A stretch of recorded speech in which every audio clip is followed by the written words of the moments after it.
வணக்கம் மக்களே. லக்னோ அணி உரிமையாளர் திட்டிய விவகாரம். கேப்டன் பதவியிலிருந்து விலகும் KL ராகுல் வெடித்த சர்ச்சை. IPL 2024ஆம் ஆண்டு சீசனில் பெரும் அதிர்வலைகளை ஏற்படுத்திய ஆட்டமாக சன்ரைசர்ஸ் லக்னோ அணிகள் மோதிய ஆட்டம் அமைந்திருக்கிறது. ஹைதராபாத் ராஜீவ்காந்தி மைதானத்தில் நடைபெற்ற இந்த ஆட்டத்தில் முதலில் டாஸ் வென்று பேட்டிங் செய்த லக்னோ அணி 165 ரன்கள் எடுத்தது. இதனை அடுத்து களமிறங்கிய சன்ரைசர்ஸ் அணி 9.4 ஓவர்களில் விக்கெட்டுகளை இழக்காமல் வெற்றி இலக்கை எட்டி உலக சாதனை படைத்தது. சன்ரைசர்ஸ் அணியின் வெற்றியின் மூலம் மும்பை இந்தியன்ஸ் அணி தொடரை விட்டு வெளியேறியிருக்கிறது. தற்போது லக்னோ அணி எஞ்சிய போட்டிகளில் வெற்றி பெற வேண்டிய கட்டாயத்திற்கு தள்ளப்பட்டிருக்கிறது.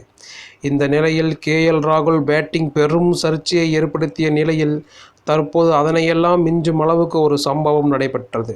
போட்டி முடிந்தவுடன் மைதானத்தில் நிற்க வைத்து ரசிகர்கள் முன் லக்னோ அணியின் உரிமையாளர் சஞ்சய் கோயங்கே ராகுலை கடுமையாக திட்டினார். மேலும் காரசாரமாக வாக்குவாதத்திலும் ஈடுபட்டார்.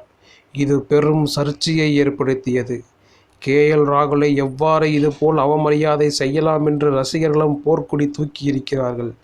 இதனால் லக்னோ அணி உரிமையாளர் மீது நடவடிக்கை எடுக்க வேண்டும் என்று ரசிகர்கள் வலியுறுத்தியுள்ளனர்.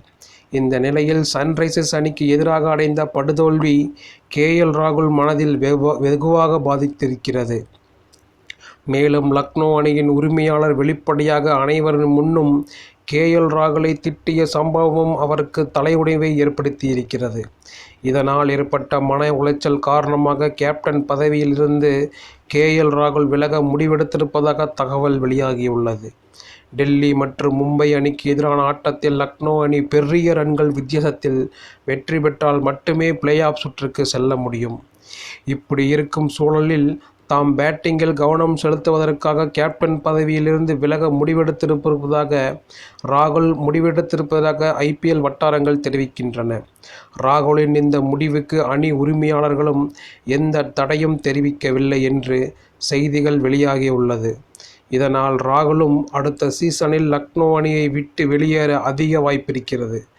லக்னோ அணி ராகுலை 17 கோடி ரூபாய்க்கு ஒப்பந்தம் செய்தது குறிப்பிடத்தக்கது.